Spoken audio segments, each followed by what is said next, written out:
धर्मनगरी वृंदावन में सेवा के क्षेत्र में विख्यात प्राचीन आश्रम सुदामा कुटी के महंत भगवान महाराज के साकेतवास पर शनिवार को आश्रम परिसर में श्रद्धांजलि सभा का आयोजन किया गया। मणिराम छावनी पीठाधीश्वर स्वामी राघव आचार्य की अध्यक्षता में आयोजित श्रद्धांजलि सभा में जहां साधु संतों सहित विद्वान और शिष्य भक्तों द्वारा महंत भगवान दास महाराज के चित्रपट पर पुष्पार्चन और श्रद्धा सुमन अर्पित कर उनका भावपूर्ण स्मरण किया। वहीं उन्होंने अपनी श्रद्धांजलि व्यक्त करते हुए भगवान दास महाराज के निधन को आध्यात्मिक जगत की एक बड़ी क्षति बताया।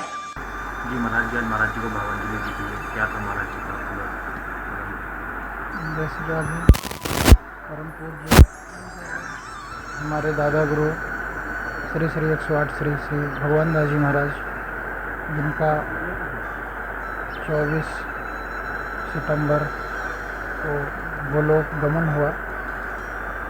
पूज्य महाराज जी महापुरुष थे, व्यक्तित्व के महान धनी थे। अपने संपूर्ण जीवन में संत सेवा, गौ सेवा, दीन दुखियों की सेवा, इसी का ही व्रत उन्होंने जीवन पर्यंत रखा और ठाकुर जी ने उनसे खूब सेवा ली। दीन दुखियों की, संत गो ब्राह्मण की खूब सेवा किए।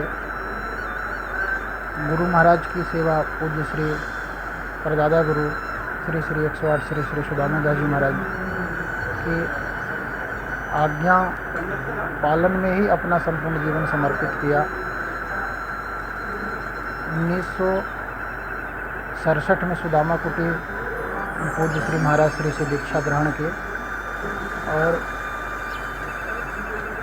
महाराज जी का जैसा आदेश होता था, आज्ञा मान करके ही अपने सारे समय को उन्हीं के सदाचार में ही अपने समर्पित कर दिए।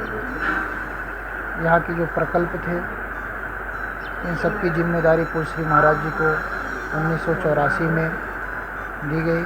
ऐसे पूज्य श्री महाराज जी ने जैसा संत सेवा, गौ सेवा, दैनिक रासलीला, अतिथि अभ्यागत सेवा, संपूर्ण प्रकल्पों को विस्तार किया। चित्रकूट में महाराज जी की अत्यंत निष्ठा थी। चित्रकूट में भी संत सेवा, गौ सेवा का प्रकल्प पूरा करने के लिए आश्रम निर्माण कराया। वाराणसी में विद्यार्थियों के अध्ययन करने के लिए असुविधा न हो, इन सब बातों को देखते हुए पूज्य श्री महाराज जी ने वाराणसी में भी आश्रम बनवा करके ब्राह्मणों बच्चों को पढ़ाने की शिक्षा के लिए उन्होंने आश्रम खुलवाया। गंगा माँ के पावन तट पर रहने की इच्छा थी, अनुष्ठान आदि करते, तो ऋषिकेश में लक्ष्मण झूला में भी माँ गंगा के पावन तट पर रहकर भजन करते थे। पूरे संपूर्ण जीवन में महाराज जी केवल संत सेवा यहाँ की प्रमुख है। 200-250 संत सदा सर्वदा उनकी कृपा बनी रहती है, रहते हैं। तो उन्हीं संतों के ही बीच में रहना, संतों की ही रहनी सहनी, उन्हीं के रेख टेक में ही अपना संपूर्ण जीवन को समर्पित किए।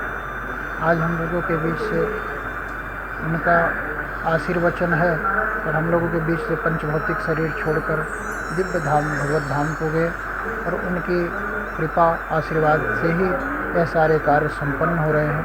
उन्हीं की पूर्ण कृपा छाया में हम लोग पल बढ़ रहे हैं। हम चाहते हैं उनकी कृपा ऐसे बरसती रहे, अपने भक्तजनों पर सबको ऐसी कृपा स्नेह कृपा प्रदान करते रहें। जय श्री राधे।